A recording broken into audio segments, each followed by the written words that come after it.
전이 안에서 발생하는 발달적 변형. 자아 심리학자들에 따르면 환자와 분석가의 관계 경험은 환자의 정신이 붕괴된 이유를 파악하고 이를 보상하려는 적응적인 노력이다. 또한 환자와 분석가의 관계는 환자를 변형시킬 수 있는 잠재력을 가지고 있다. 환자는 분석가를 사용하여 초기에 실패했던 발달적 요구들을 충족시킨다. 이러한 전이 과정은 환자에게 초기에 붕괴되었던 자기의 정신 구조를 복구할 기회를 준다. 그럼으로써 이제 환자는 한 명의 성인으로 분석가와 함께 초기에 자신을 압도했던 공포와 두려움을 언어화하고 재경험할 수 있게 된다. 이러한 기회들은 다양한 형태로 나타날 수 있다. 예를 들면 한때 안젤라는 점점 더 추동적이 되고 다른 사람의 화를 돋굴 정도로 말하기를 꺼렸다. 그녀는 계속해봐요. 어디 마음대로 해봐요. 마음대로 해보시지 하고 분석가에게 비아냥거렸다. 안젤라는 분석가가 자신을 공격적으로 밀어붙이기를 바랬다. 왜냐하면 그러한 식의 태도가 어머니가 자신에게 관심을 나타내는 몇 안 되는 방식이었기 때문이다. 이러한 바램들이 가지는 성적 공격적 차원들을 모두 다 드러낸 후에야 안젤라는 자신이 강요받은 느낌이 어떤 것이었든지와 어떻게 분석가와 이러한 경험을 나눌 수 있는지 관심할 수 있었다. 스피츠는 아동 초기에 혼란스러운 경험을 함께 처리하고 조직하며 의미를 부여해주는 어머니의 행동이 아동의 지각 발달에 매우 중요한 영향을 미친다고 보았다. 안젤라는 그녀의 경험 밑바닥에 있던 두 가지 두려움, 즉 생각만으로도 사람을 죽일 수 있다는 두려움과 친밀함을 잃어버릴지 모른다는 두려움을 명료하기 시작했다. 환자와 분석가가 만난다고 하는 것은 거기에서 어떤 의미 있는 일이 일어날 수 있는 가능성이 있기 때문에 만나는 거겠죠. 그래서 거기에서 일어날 수 있는 어떤 포텐셜, 잠재력은 무엇인가 할 때 정신분석은 전이를 통한 치료라고 보는 거죠. 전이 자체는 트랜스퍼런스라고 우리가 얘기를 하지만 트랜스퍼런스라는 건 어떤 면 판타시죠. 과거의 어떤 정서가 분석가에게 투사돼서 이분은 실제 분석가를 경험하고 있지만 현재와 과거가 동시에 있는 거죠. 실제는 현재 지금 만나고 있는 분석가지만 이분의 정서나 경험했던 판타지 속에서는 이 대상이 과거의 대상이 되는 거죠. 일정한 부분. 이게 완전히 과거의 대상으로 바뀐다고 한다면 사이카틱한 상태가 돼버리는 건데 이제 그런 극단적인 경험이 일어나게 되면 위험하죠. 그렇지만 우리가 꿈을 꾸는 것처럼 어떤 백일몽을 꾸는 것 같은 이런 상태가 일어나는 거죠. 그래서 보통 정신분석이 과거에 카우치를 사용했던 경험, 그리고 지금도 많은 분이 사용하고 있는 것은 이러한 상태를 현재에 만들어내고 있는 거라고 볼 수 있겠죠. 마치 과거의 정신분석이 발달하면서 최면을 중심으로 치료를 했던 것, 그런 흔적이 남아있죠. 그래서 지금도 전통적인 정신분석에서는 카우치를 사용하는 것을 권장하는 데들이 많은데 현대인들에게 잘 맞지 않는다고 생각하는 분도 많고 거기서 논란이 있지만 거기서 왜 카우치를 사용했는가 한다면은 우리가 명료한 의식에서의 어떤 치료보다는 상당한 치료를 위한 퇴행이 일어날 수 있는 공간이 필요했던 거죠. 그래서 보통 조명 자체도 굉장히 분석실에서는 흐릿하고 그리고 서로 얼굴을 직접 대하지 않는 방식으로 자유현상이 가능하도록 하는 이런 설정이 일어난 거죠. 그런 자유현상이 잘 일어날 수 있는 환경을 만들어주는 게 과거의 어떤 치료실, 상담실의 어떤 세팅, 카우치를 중심으로 한 어떤 이런 세팅이었던 것으로 이해가 되는 거죠. 그럼 왜 이 전이가 필요하냐 하면 과거의 대상과의 관계에서 충분하게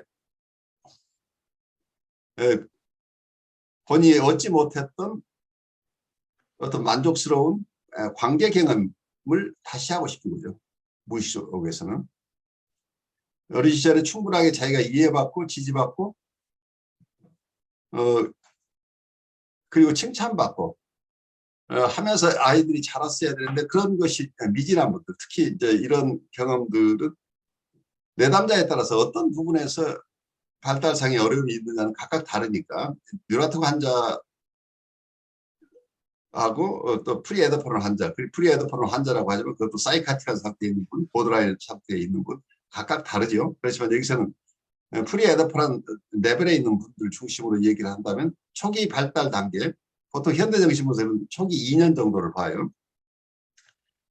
그래서 어떤 분들은 2년에서 3년까지 이렇게 보통은 볼 수 있겠는데 이 시기에 충분하게 발달적인 환경에 놓여 있지 못했던 분들이 그 환경으로 되돌아가고 싶어서 그때 얻지 못했던 정서적인 자양들을 얻고 싶어하는 무의식적인 소망이 있는데 이게 본인은 청소년이 이미 됐거나 어린아이가 아닌데 그때 얻지 못한 것을 지금 얻으려고 하니까 이건 결국은 판타지 속에서밖에 이 작업이 일어날 수 없는 거죠.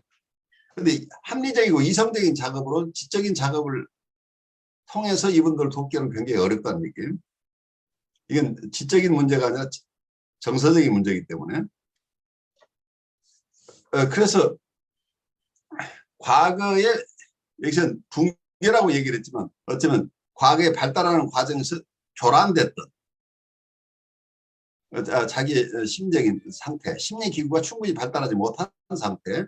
그래서 어떤 이고 사이칼리스트는 이게 이고가 약한 이고라고 표현하고 있죠. 그래서 이고를 강화시킨다 하는 표현을 쓰고 자기 심리학자는 셀프 사이칼리스트는 이런 경우에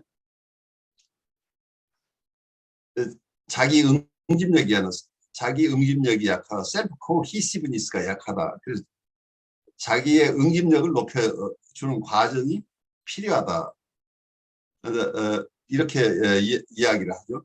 그래서 과거에 일어났어야 될 정서적인 관계가 새로운 세팅에서 다른 대상을 통해서 그렇지만 원대상 관계에서 있었던 교란됐던 어떤 관계니까 초기에는 전이 속에서 그 대상에게 느꼈던 섭섭함이나 불편함이나 소망이나 공격성이나 이런 것들을 이 대상을 통해서 느껴야 되죠. 과거에 교란됐던 어떤 그런 관계를 재현하는 것이 우선이겠죠. 그래서 전이가 먼저 일어나야 그 뒤에 작업이 된다.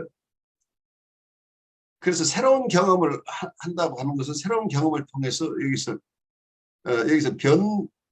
변형이라고 번역했습니다만 트랜스포메이션이라고 하는 트랜스포메이션이 일어나야 됩니다. 그래서 과거의 사람이 새 사람으로 바뀐다고 하죠. 트랜스포메이션이라는 개념은 아마 우리 목사님들은 좀 더 익숙하겠죠.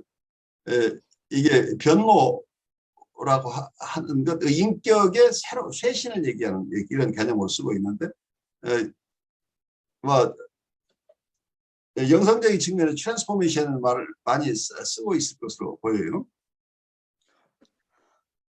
그래서 이 변화를 일으키는데 사실은 이 트랜스포메이션을 일어나게 하는 작업이 정신분석이고 또 어쩌면 이것도 종교의 역할도 이 트랜스포메이션을 궁극적으로 일어날 수 있도록 도와주는 역할이 아닌가. 그런 점에서 정신분석과 영성은 만난다고 보는데 이 트랜스포메이션이 일어나게 한다. 그래서 그 트랜스포메이션을 어떤 분들은 통찰을 통해서 아니면 새로운 경험을 통해서 일시에 트랜스포메이션이 일어난다. 어쩌면 트랜스포메이션이라는 말은 말하자면 여러 가지로 볼 수 있겠습니다만 우리가 전의를 얘기하고 어떤 꿈의 상태 이런 걸 얘기한다 한다면 이 트랜스포메이션 크고 작은 깨침이라고 얘기를 할 수도 있겠죠. 깨우침을 통한 변모. 과거에 겪지 못한 새로운 체험을 통해서 자기가 새롭게 자기 셀프 시스템 자체가 바뀌겠죠. 자기에 대한 자화상 자체가 바뀌는 거죠. 그리고 대상에 대한 이미지도 바뀌어 나갈 수 있겠죠. 그리고 지금까지 평생 가지고 있던 어떤 이번에 판타지 내용이 변화가 생길 수도 있겠죠. 그래서 새로운 변화를 일으키는 촉매 역할을 분석가가 한다. 그렇지만 이 촉매가 있다고 해서 촉매만으로서 변화가 일어나지는 않죠. 촉매는 어떤 이런 반응을 할 수 있을 만한 어떤 물질이 있을 때 이 촉매가 기능을 하는 거죠. 그래서 궁극적으로는 우리가 내담자 안에 있는 지금 변화하지 못하고 있는 좌절된 셀프가 새로운 체험을 통해서 변모된 셀프로 바뀌는 것이다. 뭐 이렇게 얘기를 할 수 있겠죠. 다양한 방식으로 설명을 할 수 있겠지만 불교에서도 이게 그런 얘기를 하죠. 깨침이라고 하는 것은 한꺼번에 깨닫는 것이냐 아니면 점차 수련을 통해서 이렇게 변화해가는 것이냐 이런 얘기들을 하는데 마찬가지 성경에서도 세인트 폴이 다마스커스 가는 길에서 이분이 엄청난 새로운 체험을 하면서 완전히 다른 사람을 변모하는 이런 트랜스포메이션도 있지만 어떤 분들은 평생을 점차적으로 변모해 가는 과정을 이렇게 가기도 하죠. 그래서 이 트랜스포메이션이라고 하는 것은 사실은 굉장히 큰 얘기예요. 새로운 사람으로서 변모해 가는 과정을 설명하고 있는. 그래서 과거에 어떤 병리적인 상태 아니면 혼란스러운 상태에 있었던 분이 거기서부터 벗어나는 과정인데 이 트랜스포메이션이 그래주얼리 점차적으로 일어날 수도 있고 어떤 분들은 이게 굉장히 빠르게 진행될 수도 있고 하기 때문에 사람마다 각각 다르겠죠. 그런데 결국은 우리가 영성적인 도움이나 아니면 심적인 도움을 받는 것은 변화를 원하기 때문에 생기는 일들이겠죠. 그 변화의 과정을 조금 더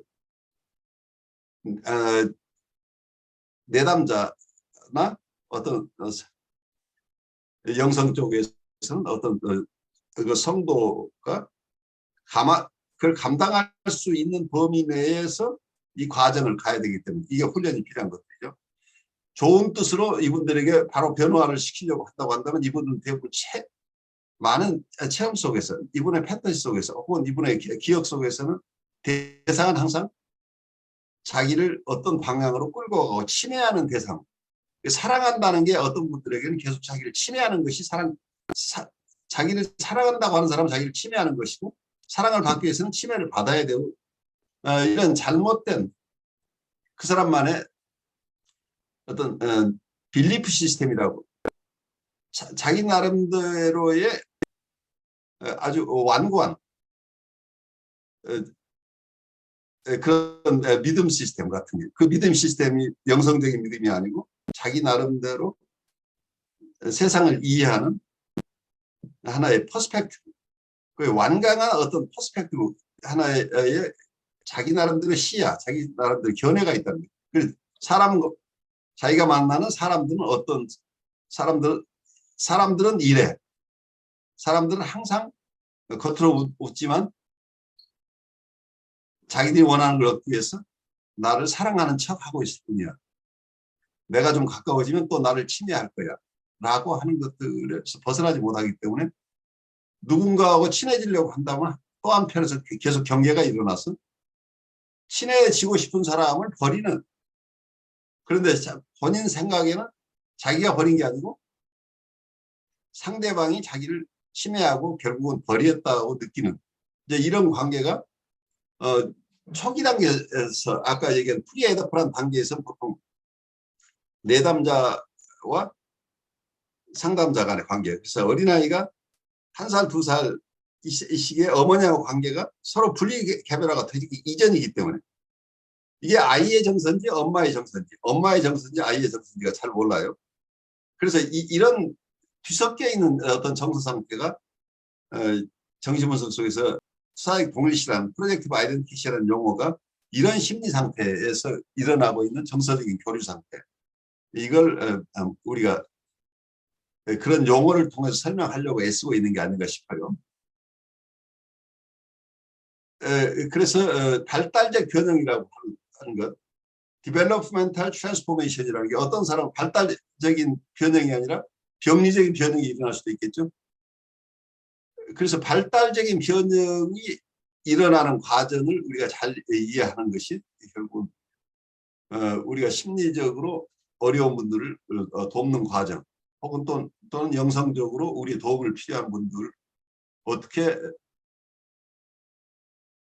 그분들 스스로가 수용할 수 있는 범위 내에서 어떤 방식으로 도울 수 있는 것인가 하는 얘기들은 거의 같은 얘기라고 느껴지는데, 이 부분 우선 시작하면서 두 분이 제 얘기 들으면서 느낀 거 잠깐 나누고 우리 그다음 자세한 내용을 보죠.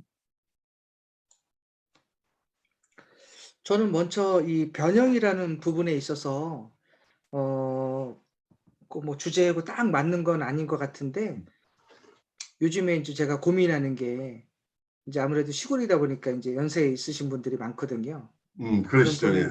예. 유형들이 굉장히 그 고집이 세신 분들이 있어서 자기가 당신이 얘기하신 부분들 있잖아요. 어떤 것을 이렇게 얘기한다라면은 그다음에 나는 그냥 얘기했으니까 그대로 돼야 된다는. 그렇죠. 그래서 만약에 그것이 이루어지지 않으면 나는 그냥 얘기했으니까, 그 표현하기가 좀 갑자기 어려워졌는데요. 하여튼 그런 식의 이런 유형의 분이 계시고, 나는 한 번 얘기했으니까 끝이다. 어, 그걸 해야 된다라는 식의 유형이고요. 또 한 분은 자기 안에 이런 기준점이 많아요. 나는 이래. 음, 그러니까 나는 돈 없어도 막 써야 된다. 인생 그렇게 사는 거지 이런 식의 그런 어떤 독불장군이기 때문에 굉장히 좀 이렇게 힘든 이제 그런 모습들을 봐요. 그런 거 보면서 '이 변화를 가능할까?'라는 생각과, 또 하나는 인제 요즘에 임상 심리 쪽인가요? 그런 분들 보면은 굉장히 심리학을 매력 있게 소개를 하더라고요. 네. 근데 정신 분석을 제가 잘 몰라서 그랬는지 아직까지는 정신 분석이 그렇게 사람들에게 매력을 줄 만큼 이렇게 뭔가 나타내고 이렇게 그런 게 좀 없지 않나. 저는 좋아해요. 저는 정신 분석을 좋아하는데, 인제 그분이 나와서 인제 어떤 것들을 이렇게 해 나갈 때는 그 솔루션을 막 주고 그러거든요. 근데 보면은 사람들이 방송이니까 그런 리액션을 취할 수는 있지만 굉장히 좀 획기적인 어떤 답안을 주는 것처럼 이렇게 하는 걸 보게 되거든요. 그래서 저도 인제 상담을 해 주거나 이렇게 하면은 자꾸 뭔가 해답을 주려고 해요. 우리가 정신분석이 추구하는 건 그건 아닌 걸로 제가 생각이 드는데, 그렇죠. 예. 자꾸 뭔가 이렇게 지시하고 해답을 주려 그래요. 그러면서 아까 교수님도 잠깐 하셨던 것처럼 "이렇게 하세요." 자꾸 숙제를 주려고 하는 그런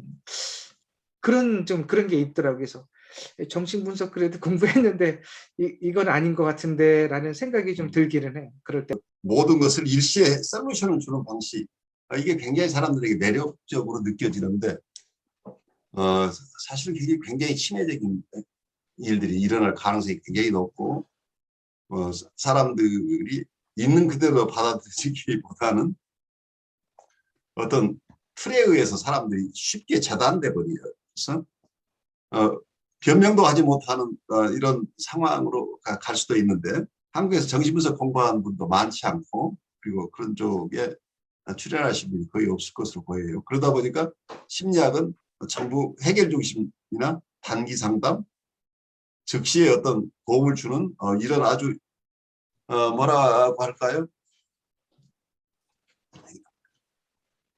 기적을 가져오는 어떤 기술을 가진 사람들처럼 이렇게 느껴지고 있는 것 같아서 그게 좀 조심스럽긴 해요. 우리 박 목사님이 느끼시는 것 우리 들으셨는데 두 분은 어떻게 느끼세요? 우리 트랜스포메이션이라는 주제는 굉장히 큰 주제고 누구나가 불가에서도 그걸 뭐라고 그러죠? 도노점수, 도노점수, 점호점수 뭐 이렇게 표현하나요? 난 그 용어는 잘 모르겠는데 우리 김동환님이 좀 도움 말씀을 주셨으면 좋겠어요.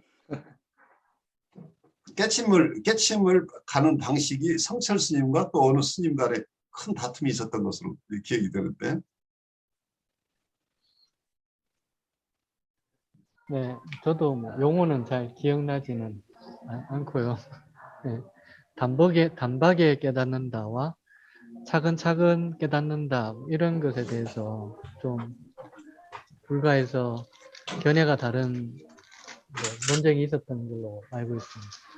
그게 이제 그 발달 심리학에서도 다루는 내용인데 그게 점진적인다고 말하는 게 과연 정말 점진적이냐 했을 때 그 계산 방식으로 이제 발달한다 이런 표현을 쓰거든요. 그러니까 점진적이긴 한데 어떤 시점이 되면은 그게 도약을 한다 이제 그런 표현들 쓰더라고요. 그러면은 도약하는 그 부분만을 딱 말하면은 갑자기 변혁이 일어나는 거지만은 실제적으로는 그 도약이 일어나기 위해서는 어떤 시간이 필요하니까 이거는 점진적으로 에너지가 변화를 일으키기 위한 에너지가 충분히 쌓인 다음에 어느 시점이 딱 되고 그러면 도약을 하고 이렇게. 그래서 계단 방식의 어떤 변형 이런 것 발달 이렇게 표현하는 것처럼 변형도 그런 것 같아요. 그냥 뭔가 변형을 트랜스포메이션을 위한 어떤 에너지들이 쭉 내적으로 쌓이고 그게 그 뭐를 심리 내적으로는 갈등이 많이 생기지만은 겉으로 볼 때는 별로 그 어떤 변화가 없는 상태처럼 쭉 오다가 갑자기 도약을 하는데 사실 성경에 나오는 그 사도 바울이라는 분도 그 폴도 이제 그런 그 갑작스럽게 이제 어떤 사건으로 이게 변화를 일으켰지만 사실은 그 전에 전체적인 성경 내용을 보면은 나름 많은 여러 가지 그 고민들을 가지고 있다가 자기 신념에서 행동을 하고 있지만은 계속 많은 어떤 고민들을 하고 있었다라는 이제 그런 내용들이 나오더라고요. 그러면은 이제 과연 그 다마스커스 가는 길에 갑자기 빛이 나타나면서 너가 나를 핍박하느냐 이렇게 해가지고 확 바뀌었느냐 아니면은 그때까지 될 때까지 많은 자기의 삶에 대한 의문을 가지고 고뇌를 하면서 내가 이렇게 살아도 괜찮은 건가 하면서도 그 전에 살던 삶을 계속 유지해 오다가 변형되느냐 이제 그런 이제 이야기들을 하는 것 같아요. 강 목사님 말씀드리니까 굉장히 신빙성이 있고 좀 납득이 되는 부분이죠. 그분 내에 있었던 오랜 경험, 많은 다양한 경험 속에서 자기 안에 갈등 구조가 형성돼 있을 가능성이 있었던 거죠. 그 갈등 구조 속에 어느 한 축에 서 있었는데 결국은 어느 순간에 그 자기가 서 있었던 그 축이 잘못된 축이라는 것을 깨닫는 과정이 어떤 전광석화처럼 일시에 일어나는 것처럼 보이는데 사실은 그 이전에 이미 체험해 왔던 이 갈등 구조가 없었다고 한다면 이런 일들이 일어나기 굉장히 어려울 수도 있겠다는 생각이 들어요. 그래서 독특한 이분의 과거의 체험이 있기 때문에 이분의 어떤 외부에서 봐서는 아주 짧은 순간에 어떤 큰 변모가 일어나는 것처럼 이렇게 보이는 거죠. 그래서 문제는 TV나 이런 데서 보면은 저도 이제 그 말이 맞는 것 같은데 답답해지는 느낌이 뭐냐면은 너무 인지적인 접근들을 하기 때문에 근본적인 어떤 치료가 아니라 치료가 일어난 것처럼 행동하게 만드는 느낌이죠. 그러니까 그렇게 돼버리면은 이게 변형이라는 것은 어떤 면에서 보면 내적인 변화가 일어나서 외적인 변화까지 일어나는 게 변형이 되는 건데 그거보다는 외적인 어떤 변형된 행동을 하게 해서 마치 변형된 것처럼 이렇게 행동 교정이죠. 행동 교정을 네. 통해서 변화가 일어났다고 하는데 심리 내적인 변화가 일어나지 않고 있다고 한다면 이 변화는 장기적인 변화가 아니고 일시적인 변화죠. 그러니까 이 환경이 사라지면 자기가 뭐라고 할까요? 어떤 사람이 순종적인 상황에 들어가게 되면 자기의 뜻하고 맞건 틀리건 순종하는 상황으로 갈 수는 있죠, 일시적으로. 그렇지만 내부의 갈등 구조가 충분히 해소되지 않는 한 계속 순종적으로 남아있을 거라는 보장이 없을 분들은 그게 순종적으로 남아있다는 것 자체가 이 사람의 성장이냐 하는 것은 굉장히 큰 의문을 갖는 거죠. 그건 오히려 더 큰 병리적인 상태로 가버릴 수 있는 거죠.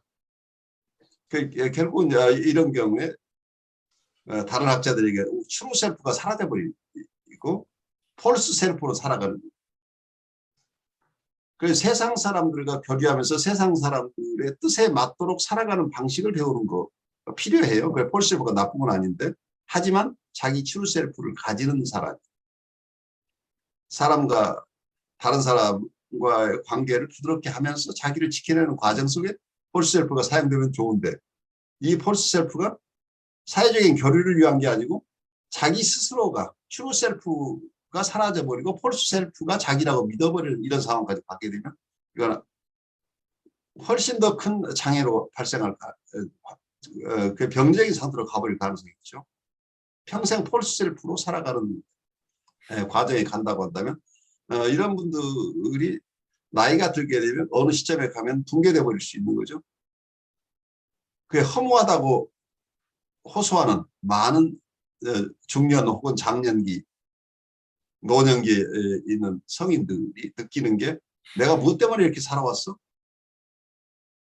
나는 내 배우자를 위해 살았나? 내 부모님을 위해 살았나? 내 자녀를 위해 살았나? 열심히 살았는데 내 주위에 있는 분들은 다 나에게 좋은 사람이라고 얘기를 하고 있는데 이분들은 각자 자기 삶을 살고 있는데 나는 누구인가? 나는 뭐하고 살았는가? 그리고 보통 굉장히 애착을 가졌던 사람들이 분리 개별화해 나가는 과정 속에서 덩그러니 자기 혼자만 남는 경우에 나중에 자기가 빈 껍질이라는 느낌을 받는 경우들이 생겨나죠. 나는 뭐야? 다들 나를 좋아하고 사랑한다고 했는데 결국은 자기 삶을 산다고 다 뿔뿔이 흩어지고 남는 건 덩그러니 나나 혹은 내 배우자하고 남았는데 각자 사는 어려움도 있지만 각자 사는 재미 때문에 과거에 느꼈던 그런 어태치먼트가 느껴지지 않는 대상들을 바라보면서 나는 무엇을 추구하면서 살았는가 하는 일을 허무함을 호소하는 분들이 생겨나는 거죠. 그래서 이 트랜스포메이션이라는 주제는 굉장히 큰 주제죠. 궁극적으로 우리가 우리의 삶을 살아가는 것 자체가 현재 나의 만족스럽지 못한 부분, 어떤 부분에 충분하게 가치 있지 않다고 느끼는 부분을 새로운 모습에 나로 쇄신하고 싶은 욕구가 많은 사람들에게 있죠. 그래서 자기 스스로 변모해가는 과정, 그 변모해가는 과정 속에서 무엇을 추구하면서 살아가는 것인가 하는 것. 또 다른 분들이 자기 스스로의 현재 자기 심리 상태나 자기의 영적 삶이나 이런 부분에서 굉장한 실망을 가지고 있는 분들이 그와 다른 어떤 새로운 상태를 원하고 그런 상태에 도달하기 위해서 애쓰는 사람들을 우리가 도와줘야 되는 상황이 있기 때문에 궁극적으로 여기서 변형이라는 게 무엇인가, 발달적인 변형이라고 하는 것이 무엇인가 하는 주제는 계속해서 우리가 마음에 두고 가야 되는 거죠. 우리 스스로를 위해서도 나는 무엇을 추구하는 사람인가, 또 어떤 이웃을 돕는 과정이 있으면서도 이분이 어떤 방식으로 변화하는 것을 이분 스스로 원하고 있고 나는 거기서 어떤 역할을 할 수 있는 것인가 하는 고민을 하면서 가는 거죠. 그럼 교수님 아까 말씀하셨던 도노 점수하고 예, 도노 돈수라고 이렇게 예, 나오더라고요. 예, 예. 그러면은 한 번에 변하는 거나 수행을 통해서 변하는 거나. 근데 저는 요즘에 좀 약간 회의적인 생각이 들어져요. 진짜 사람이 변할 수 있을까? 이제 뭐 부흥회나 이런 걸 통해서 사람이 좀 많이 변한다고 생각을 하는데, 제가 예전에 전도사 할 때 학생회장이 저한테 오더니 그러더라고요. 전도사님, 우리의 이제 수련회 막 끝났을 때거든요. 전도사님, 우리의 유효 기간은 한 달이라 그러던가 그렇게 얘기를 그렇죠. 하더라고요. 한 달은 굉장히 길죠. 네, 좀 길죠. 한 달 간대요. 그 이상은 아니라는 거죠. 근데 저렇게 보면서 고민이 뭐냐면, 저도 좀 이렇게 그런 면도 있지만은 진짜 사람 진짜 안 변한다 라는 것이 진짜 문제거든요. 그렇죠. 예, 근데 저 같은 경우에는 이 고난이나 이제 어려움을 통해서 이제 이 세상에서 자꾸 미끄러진다 그럴까요? 목회가 쉽진 않았어요. 계속 미끄러지고 어렵고 이러다 보니까 자꾸 철학자가 되는 거예요. 그래요. 자꾸 생각하게 돼요. 그 사실은 제가 이제 정신 분석까지 공부하게 된 게, 지난 시간에 말씀했던 그 제이콥슨 예. 분리 개별화 될 때, 제 주관적으로는 저희 어머니한테 이렇게 어떤 그런 심바이오시스라는 그런 공생적 관계가 잘 이루어지지 않았지 않았나. 그러니까 늘 그것이 ing로 지금까지도 있는 것 같은. 그래서 그것이 나의 삶에 많은 영향력을 미쳤던 것 같은. 그러다 보니까 이제 뭐 좀 어려웠죠. 그러다 보니까 이제 마음 약하고 상처받는 사람이 공부하게 되죠.